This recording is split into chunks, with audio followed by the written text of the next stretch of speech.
D'autres textes, les faits d'actualité, il y a plein de choses. Bien sûr, des choses. Mais le spectacle commence effectivement par l'Ancien Testament, puisque, encore une fois, ils sont a priori à peu près tous d'accord dessus. Vous racontez des histoires, des anecdotes, des choses que vous avez prises dans les journaux qui sont strictement incroyables, mais vraies.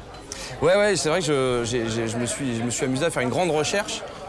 Parfois directement sur l'AFP, c'est pas des trucs qui sont forcément sortis, mais avec les sources directement sur l'AFP, d'un prêtre notamment qui s'est accroché à 500 ballons d'hélium pour essayer de battre un record du monde, on l'a jamais retrouvé. Un pasteur qui essaie de marcher sur l'eau parce qu'il a soi-disant une révélation pendant la nuit. Il y a quelqu'un qui est venu lui dire tu vas pouvoir marcher sur l'eau, il convoque un petit peu ses fidèles, il essaie de marcher sur l'eau, le mec se noie. Bon voilà, donc il y a pas mal de trucs comme ça qui sont assez incroyables. Et donc voilà, le but du spectacle c'est surtout de faire marrer les gens et j'ai essayé de rendre le sujet quand même relativement léger, même s'il y a une vraie profondeur, il y a un vrai message derrière. Voilà, j'ai essayé quand même de faire le premier... Léger, pas besoin de ballon d'hélium pour monter sur le bar, voilà, j'espère. Alors allons-y. Alors, encouragez. Bande de mécréants. Voilà, encouragez Jérémy. Alors, vous avez entendu ce que j'ai dit tout à l'heure, il y a donc les 3 religions monothéistes qui sont d'accord sur les 5 premiers chapitres de l'Ancien Testament. Donc moi, l'Ancien Testament, je l'ai lu, et on comprend vite pourquoi ils sont tous d'accord dessus. Bon, par contre, faut déjà être motivé, parce que je sais pas si t'as vu la gueule du truc, mais voilà, faut quand même avoir envie d'y aller. Par contre, t'es pas déçu. En 1 page et demie, ils t'ont torché toute la création de l'humanité. Alors ensuite, on arrive à l'histoire d'Adam et Ève. Vous connaissez un petit peu Adam et Ève, de nom, je suppose? On connaît moins, c'est l'histoire de leurs enfants, Caïn et Abel. Alors, Caïn tue Abel par jalousie, jusque-là, moi j'avais un petit peu entendu parler, mais ce que je savais pas, c'est qu'après la mort de leur enfant, Adam et Ève, ils en ont eu un autre. Ouais, pour remplacer celui qui malheureusement était décédé. Et alors, ce nouvel enfant, ils l'ont appelé... Voilà. Seth, hein? Et alors, Seth, en plus d'être quand même vachement moche et difficile à prononcer comme prénom, eh ben ça veut dire remplaçant, justement. C'est vachement sympa pour le gamin.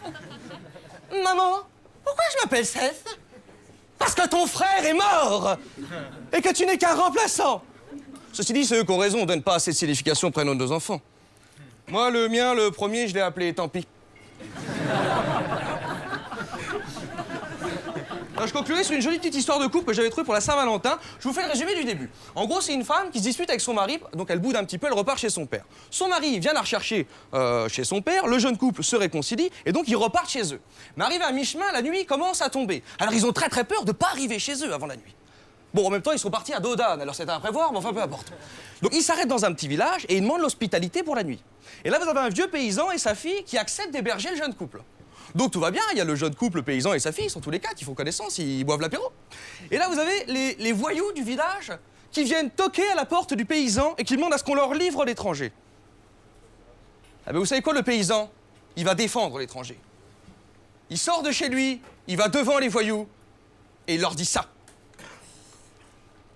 Non, mes frères. Je vous en prie, ne soyez pas des criminels. Après que cet homme est entré dans ma maison, ne commettez pas cette infamie. Voici ma fille qui est vierge, je vous la livrerai. Abusez d'elle et faites ce que bon vous semble. Mais ne commettez pas à l'égard de cet homme une pareille infamie. Mais c'est la solidarité masculine. C'est beau.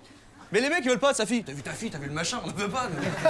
Amène-nous l'étranger. Et puis là, ils savent plus quoi faire. Et puis l'étranger se dit quand même, l'autre, il est prêt à donner sa fille pour moi alors qu'il ne me connaît même pas. Il faut que moi aussi, je fasse preuve de courage. Il faut que moi aussi, je fasse quelque chose. Alors, l'étranger prit sa concubine et le ramena dehors. Ils la connurent, ils abusèrent d'elle toute la nuit jusqu'au matin. Vous avez vu, c'est marrant cette tournure de phrase, hein? Ils la connurent et ensuite, ils abusent d'elle seulement. Ceci dit, c'est poli. Bonjour.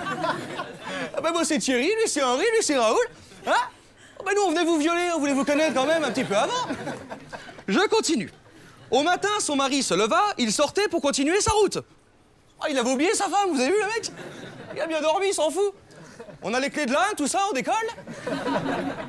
Quand il vit que sa femme, sa concubine, gisait à l'entrée de la maison, les mains sur le seuil. Et là, comme c'est quand même son mari, que c'est quelqu'un de réconfortant, il lui dit « Lève-toi et partons !» Mais elle répond pas. Alors il la charge sur son âne, et puis arrivé chez lui, là il fait ce que n'importe quel homme aurait fait à sa place. Hein.